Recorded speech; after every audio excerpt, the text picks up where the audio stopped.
Alchemist YouTube channel. Guys, if you've been following me on the Behavior Unlocked podcast, where we cover the entire, I cover the entire task content, we are now on YouTube and we are going bit by bit, going over all the important concepts and all the terms. As we go through the video, you will see a bumblebee. I refer to the bumblebee as the behavior bee, and those are important terms that you want to understand, and you want to understand how to apply. We are going to start on task content B, which is concepts and principles, only because it's one of the largest sections of task content for the 6th edition, as well as I'm going to break it up into 4 parts, so it's digestible because there are 24 sections. So if I go 6 sections at a time, you can make sure you understand the information, and you can always refer back to Cooper, and that way you're taking it in small increments. So as we get started, we're going to start again with task content B, where we are identifying concepts and principle foundations. So behavior, response, and response class. What are those? So behavior is everything that people do or any living organism. So behavior is pretty much how we move, what we say, how we feel and think. An example of this is, for example, if your client is on a swing and they're swinging their legs back and forth, it's something that is observable and it's something that can be measured, right? So while you are studying, you want to make sure that you identify some non-examples as well. So objects, a table, a chair, would not be considered a behavior, right? And then we have response, which is a specific instance or single occurrence of behavior. So behavior and response are the same. However, with response, it's one instance of behavior. So if we go back to that example of your client on the swing and they're swinging their legs back and forth, if there was an instance of your client jumping off the swing, that is a response, right? It didn't occur more than once. So that is the difference between a behavior and a response. Then we have response class, where a group of responses with the same function have the same effects on the environment, and they usually have similar either function or form, right?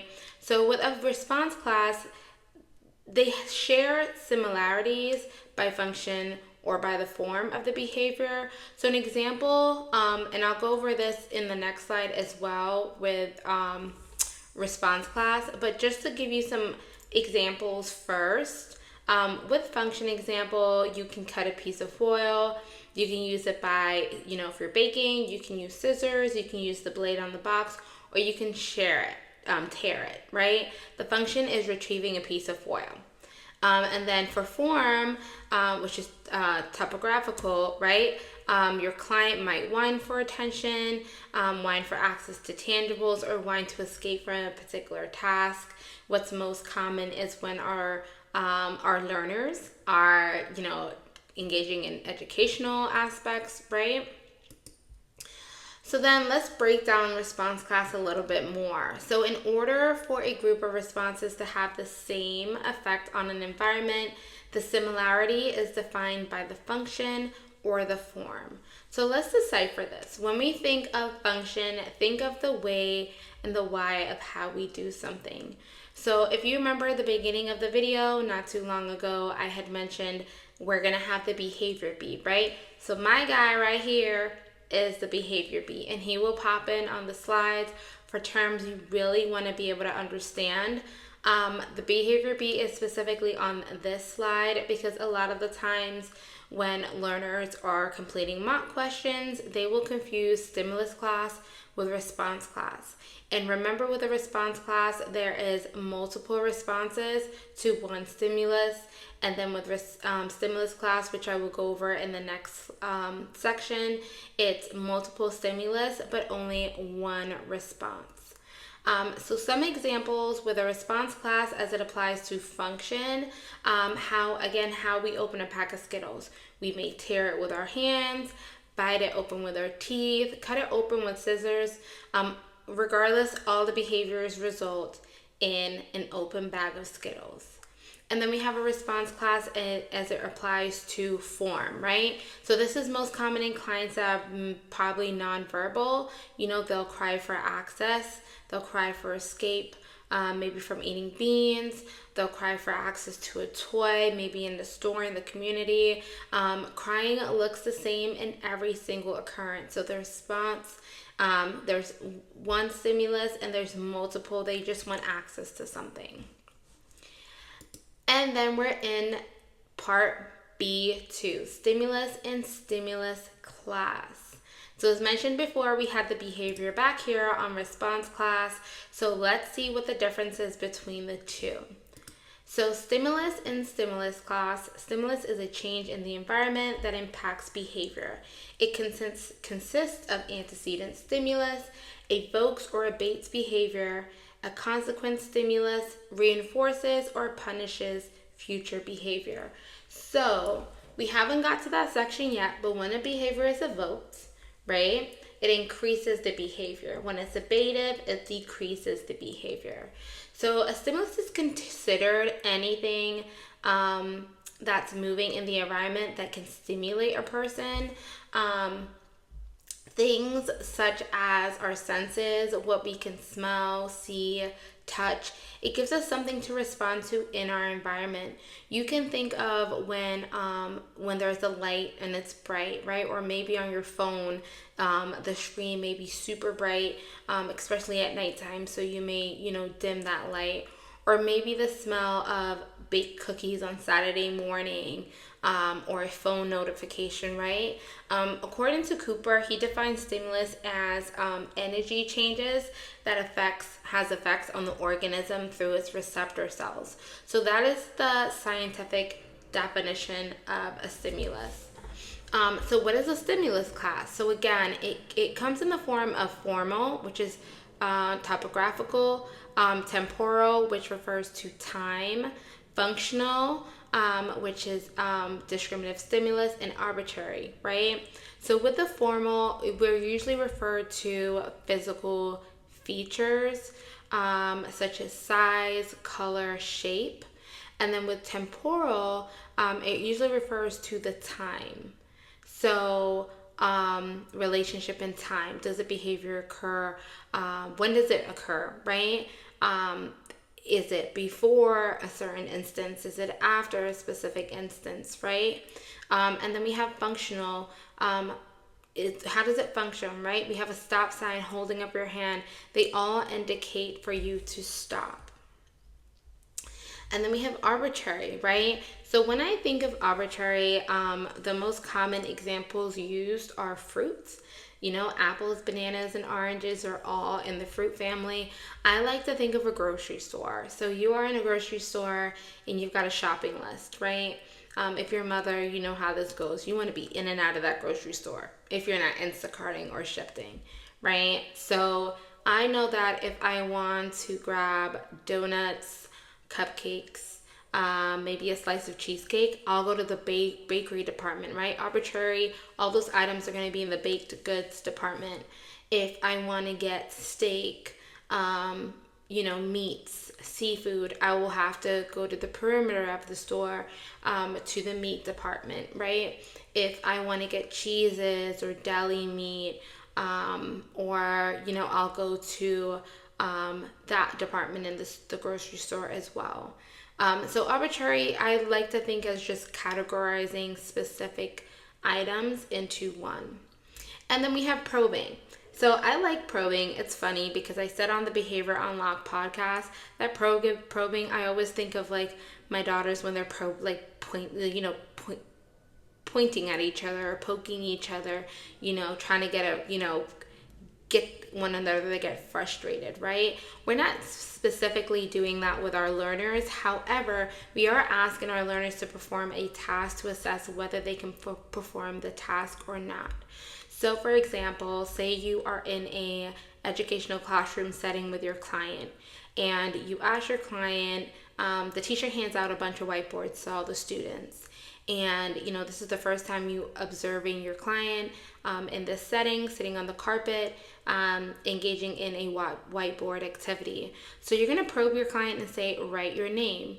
And it's for you to identify whether they can engage in that particular task, whether it's in the client's repertoire, and if it's something that we need to work on, right? Because this is kind of part of our antecedent preventive strategies, where we could possibly prevent behaviors prior to them occurring. And then we're on to task content B, part 3, which is distinguish between respondent and operant conditioning. So respondent operant conditioning is a behavior that is emitted or evoked because of an organism's history of consequence. Reinforcement, it either occurs more because of reinforcement or it occurs less because of punishment. So because the behavior is learned from history, it is likely to occur under similar motivational and environmental conditions. So with operant conditioning, it pretty much is the basic process by which operant learning occurs, right? So again, it's followed by the consequence, which we all know with ABC data, the consequence can either increase, which is reinforce, or decrease, which is punishment, the likelihood of the behavior occurring in the future.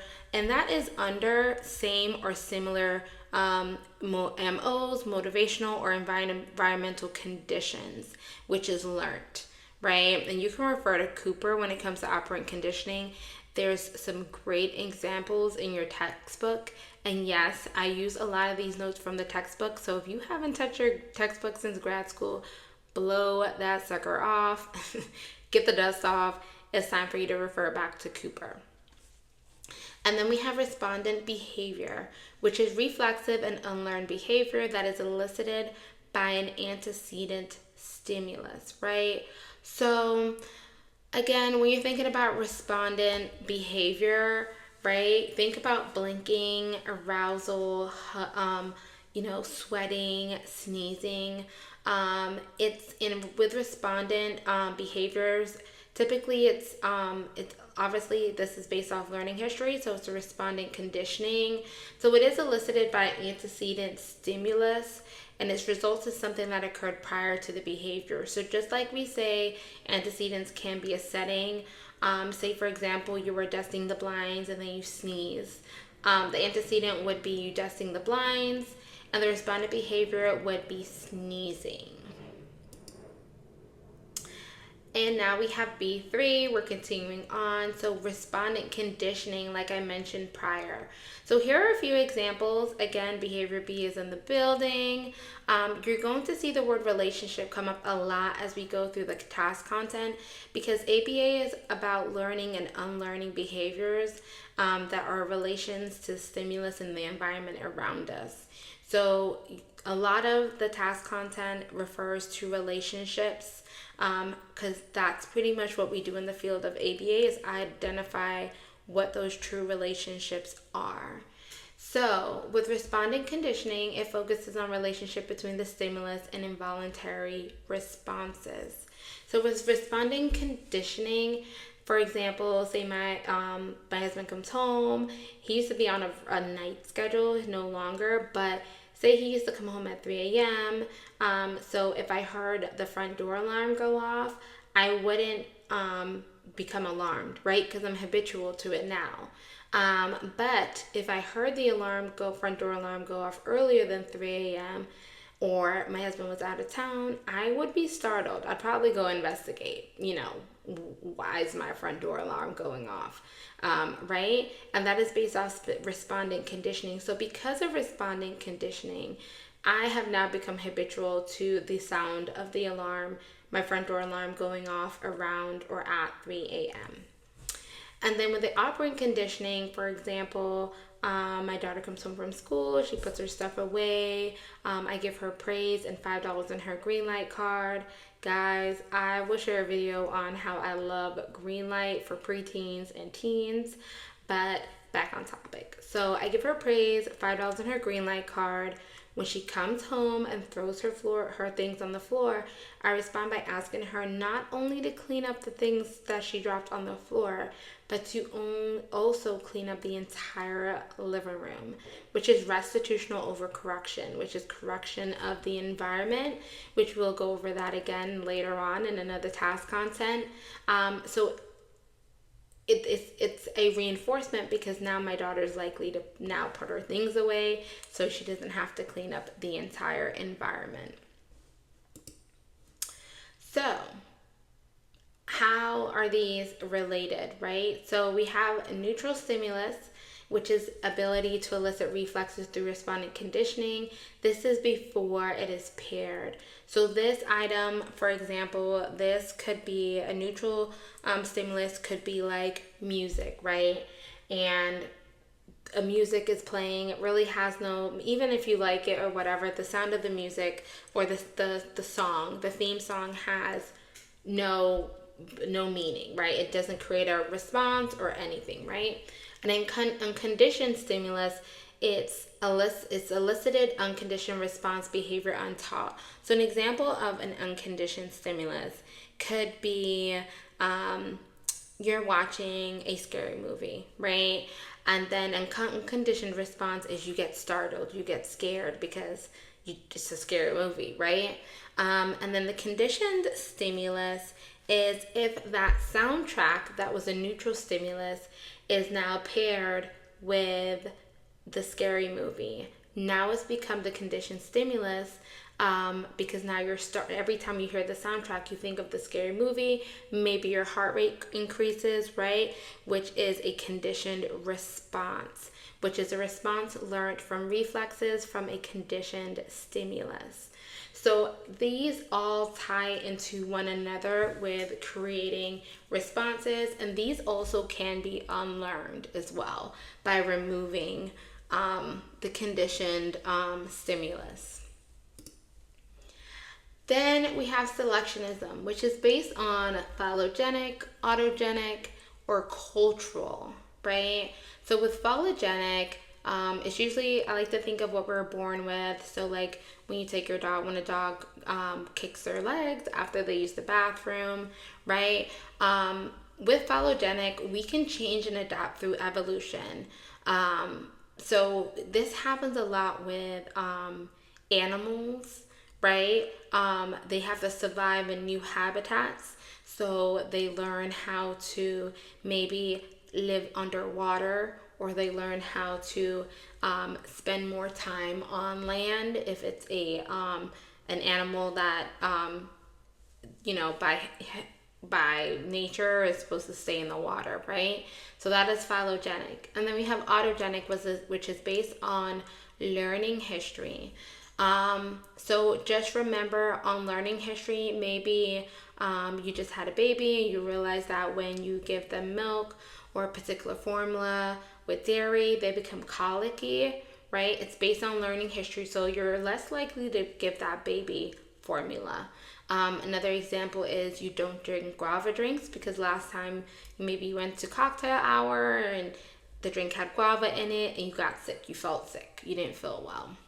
And then we have cultural, which is behavior that's learned through, growing in culture, maybe the way you sit, which task content, the 6th edition weighs very heavily on cultural awareness and integrity. So for example, there's a lot of cultures that eat with their hands. So we may have a case where a learner, it's normal in their culture to eat with their hands. We have to be respectful of that. So we probably won't, it won't be that important for us to teach them to use utensils, maybe outside the home, but obviously we want to target behaviors that are more of social significance and of risk to our learner. And based on the culture of your learner, that wouldn't be a high priority goal to target. And then guys, here we have the behavior B again, because this is important. And now we're going on to task content. We're gonna do B4 and B5 together because we're gonna go over the positive, negative reinforcement contingencies and the punishment contingencies, because it's nice to just draw a comparison between the two, and it's very much straightforward, and I'll go over some examples. So with positive reinforcement, something is added and future behavior increases. So an example of this is your client completes their worksheet without a tantrum. So you give them a sticker. It increases the likelihood they will engage in completing their worksheet with a calm body in the future, right? Because you've added the stickers, and it's going to increase it because that's a preferred item when you did a preference assessment. So now it's likely to occur in the future. Then we have negative reinforcement, which something is removed and future behavior increases. So you have a headache, so you take an aspirin. Now in the future, when you begin to feel sick, you take an aspirin. So negative reinforcement usually occurs when there's something adversive occurring. Another example of this is if your client gets bit by a mosquito, and you give them, or your child gets, because we don't administer any kind of medication, but you're a parent and the child gets bit, your child gets bit by a mosquito, and you give them ointment, it decreases the itching of the mosquito bite. So in the future, they're likely to ask you for that ointment again to stop itching if they do get a mosquito bite. And then we have positive punishment. So something is added and future behavior decreases. An example of this is your client draws on their desk and they are verbally reprimanded by the teacher and put in time out. This will likely reduce them engaging in drawing on their desk in the future. You want to be very careful when you are implementing positive punishment that we're not reinforcing something else. And sometimes with the timeout procedure, we could be reinforcing escape from a particular task. So just being mindful of when positive punishment is being implemented. This happens a lot in the school system where maybe a child is removed due to a tantrum, maybe during a specific lesson. I see this a lot, and they're removed and then they come back and they've got gummies, right? They're probably going to do that again because not only did they get to escape from the task, but they also got a treat as well. And even if they did get the treat because they calmed down, it was just delivering that reinforcement was way too close to the tantrum. There should have been some type of generalized, reinforcement implemented at that time. And then we have negative punishment, which is something is removed and future behavior decreases. So negative punishment, an example is your client throws a tantrum because they want to continue playing with their number blocks. So now you remove the number blocks, right, for a certain, maybe a couple minutes, and tell them that until we have calm body, then they can get the number blocks back, but we don't throw items, right? They are likely to not engage in this behavior again because they want access to the number blocks. So again, guys, I put these two together just so you can see how they coincide with one another, but they are in two separate parts of the task content for the 6th edition.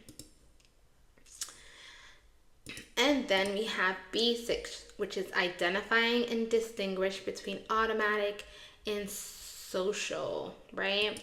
So with automatic contingencies, they stand alone. There's no manipulation by anyone. They are evoked without direct manipulation. A lot of times when people think of automatic, they think of stimming. And stimuli is not social, again, like a red light or something.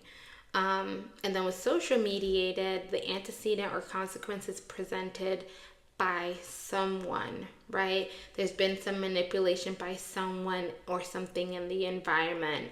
And it's mostly functioned by attention. So an example of automatic is vending machines, right? You go to the vending machine, you put your money in the vending machine, and you receive a snack. So the vending machine is not social, it's not a person, it's a machine. You put your money in the vending machine, the response is you receiving your snack. And then an example of socially mediated is my alarm goes off in the morning, I got up, that's my response to the alarm. My husband says good morning, I respond with good morning. My response of good morning is because someone else told me good morning. So guys, that is it for our part 1 of 4 of Task Content B for the 6th edition. Again, guys, I have study guides on Etsy, as well as if you are on the go and busy like me as a full-time ABA provider, there are audios that follow the study guides that I have available on Apple Podcast, Amazon, iHeart, and Spotify.